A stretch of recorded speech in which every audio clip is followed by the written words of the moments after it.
Ah, this is cool. Now let me ask you this question, and this is pretty interesting for me. When you and your ex-husband sold BET, a lot of people were upset. Oh my God, selling this black firm. But I said that that's an asset, that you grow it, you build it, to be able to essentially buy something like this. Well, exactly. And you have to understand, when Viacom made the offer, it's about business. Right. And you got to, we would have been dumb to turn that down. Mm-hmm. So then what you do is you take that money, what you have, and you learn to grow it even larger. Right. You just don't want to stay the same all the time. Mm-hmm. Otherwise, you lose your money. Right. Well, but the other thing, business is business. Right. And when you have something that is so valuable, it then allows for you to be able to do more stuff. And so as a result, you bought this resort. Exactly. And all of it, you also own other properties, and you own other things. And so when we talk about building wealth, I also make the point, we talk about job creation, there probably are more African Americans working for you now Exactly. than who are working for you at BT. Yeah, we have over 3,000 employees now. I have 7 hotels. The 7th one is being built now. Mm-hmm. And you have to understand, diversity is one of the key components of my business. Sheila, we were talking about this recession. Right. And although technically we came out of it in mid-2009, it is still a tough economic climate, especially for African Americans.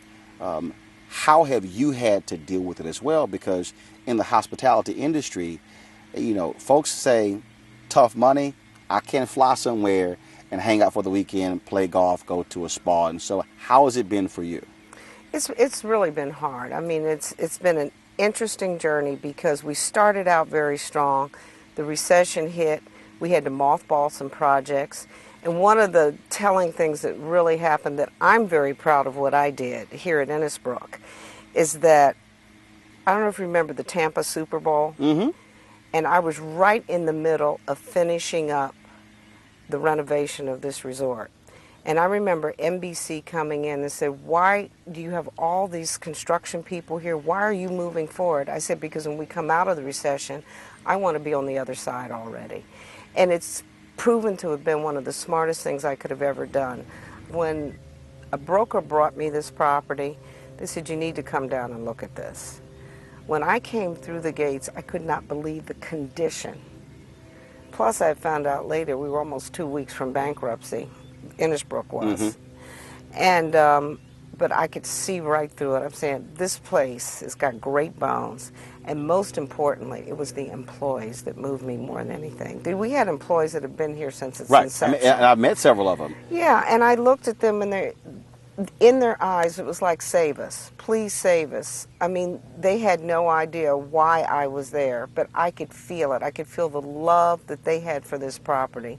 This has been the backbone of the Tampa-St. Pete area. You have 4 golf courses here, some 900 acres, and I remember when you bought it, I read various accounts, and people were saying, has Sheila lost her mind?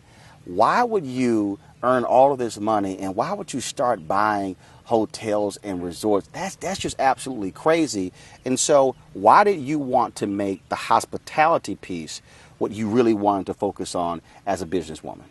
Well, first of all my life, as all of us, we've traveled. I mean, even during the entertainment days, you know, I've been in some of the finest hotels and in hotels that were not so great.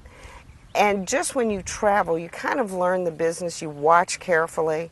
I'm about hospitality. I like taking care of people. And for me, it was a natural segue. I'm one that can't sit still. And I said, I've got to do something else, in the sense I really want to do the hotel business. So I bought the Woodlands, a small boutique resort just outside of Charleston, South Carolina, which became a Forbes 5-star property. I mean, we raised that from, it was a relais chateau, and we went and traveled and leisure #1 in the country and #2 in the world. So then Innisbrook also came along, and I said, I can turn this property around. Where did the basketball team come from? All of a sudden you're doing that, and then reports come out, Sheila Johnson becomes an owner of the part of the group that controls the Washington Monumental Capitals, Sports, Mystics, Wizards. Where did that come from? Well, there are opportunities that come along in your life that you know will never come back again. Abe Poland opened that door for me. Mm-hmm. I walked through it with my eyes wide open. Teams don't make money, but it was an opportunity of a lifetime for a woman, an African American woman, that could have ownership in sports teams. So when I did that, approached Ted Leonsis. Nobody really wanted to own a WNBA team. I said, look, I'm going to buy the WNBA team. Ted, would you be interested in also me joining you with the NBA team and the hockey team? And the generous person that he is, he said, absolutely. Because I said, Ted, you can get a twofer here, African American and a woman. So it was great. So I'm vice chairman of Monumental Sports and Entertainment. Yes, it's a vanity play, but I'll tell you, it's one of the greatest trips I've ever been on. But you've also gone beyond that, and you really stayed with your entertainment roots in Yes. terms of documentaries and movies. Why is that? Why is that still a passion of yours, those two particular areas? Well, in my first act in life, I was a concert violinist. So I've always been an artist, something that I've been passionate about, and I really do believe in it on the educational side all the way to the professional entertainment side. So after that, moving into the cable business, I had fallen in love with filmmaking, about telling the story. And you're also executive producing a feature-length film. Yes, I'm very excited about this, about the first African-American butler in the White House. Lee Daniels is the director. We have an all-star cast that we will announce shortly. I think Variety has already kind of jumped the boat on this. But we're extraordinarily excited about this. We'll be shooting in New Orleans and hopefully be able to wrap it in the next 90 days. What is your assessment of where this nation stands economically when it comes to job growth, when it comes to being able to put the country in a position to move forward? Well, I don't think it'll ever be what it was. I think more than anything, this recession has taught us a lot of lessons about excess.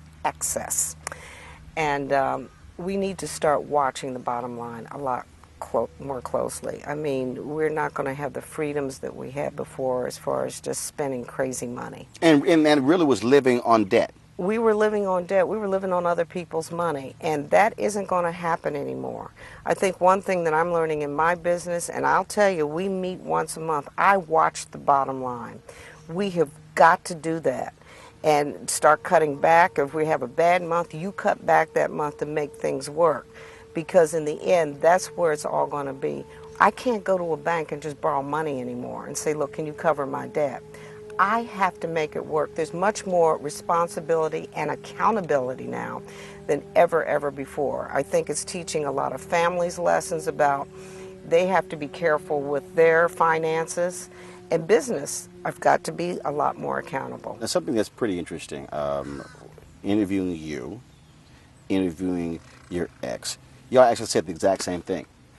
You've been very big on skill assessment. Absolutely. And I remember we had a conversation off air, and he was talking about community colleges, and I was sitting there going, okay, I've heard this conversation before. You are a huge believer that part of the problem in this country is that we are not truly creating and building skill set among the next generation.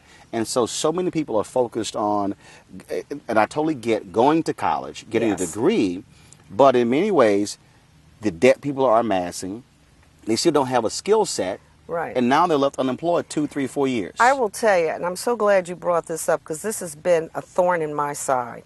I grew up just outside of Chicago, huge high school, 5,000 students. We had, yes, our college-bound students, but we also had vocational training. We have got to bring vocational training back into the educational system. Everyone is not cut out to go to school, to college. We are losing our artisans. We are losing our locksmiths. We are losing people that can really fix our cars.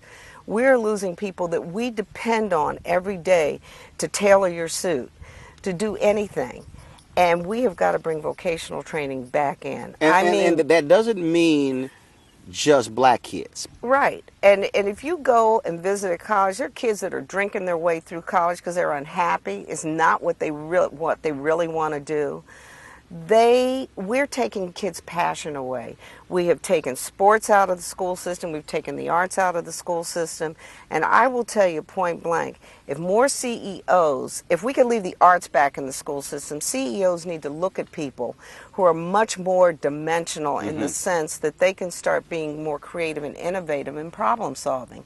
We are stripping our young people of that kind of brain power. Last question. Is it wrong for people to continue to think that a president or a governor can drive an economy? Do I think it's wrong? Yes. And I'll tell you, everyone else is going to drive the economy. We cannot sit up there and put rules and regulations in that are going to stifle small business and even big business.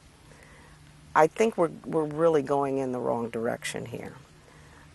I'm feeling it as a businesswoman. There's things that I want to do. There's group business that I want to bring back into the hotels. I don't want people to feel hamstrung because someone out there is making a decision for not only just me, but for everybody else, because everybody else then becomes under a microscope. If a company wants to come to my resort and they want to do some problem-solving skills within their company, this is so important in keeping a business alive. It's really important. I didn't ask. Salamander, where does that name come from? What is that? This is the greatest story of all. Do you remember the show Hogan's Heroes? Yeah. The guy that I bought the farm from, Bruce Sunland, was the real Hogan. He's the one that was he was a fighter pilot. They were shot down. He was able to escape. He went and briefly fought for the French resistance. U.S. came back and says, you have got to go in and get your unit out. They were in prison. They gave him the code name Salamander. And I said, well, what does that mean? He says, young lady, that is the only animal that can walk through fire and still come out alive. In real life, if you cut the appendages off, they regrow. That's what I'm all about. I've rebranded myself. I've empowered myself. I'm a different person now. I'm much stronger than ever before.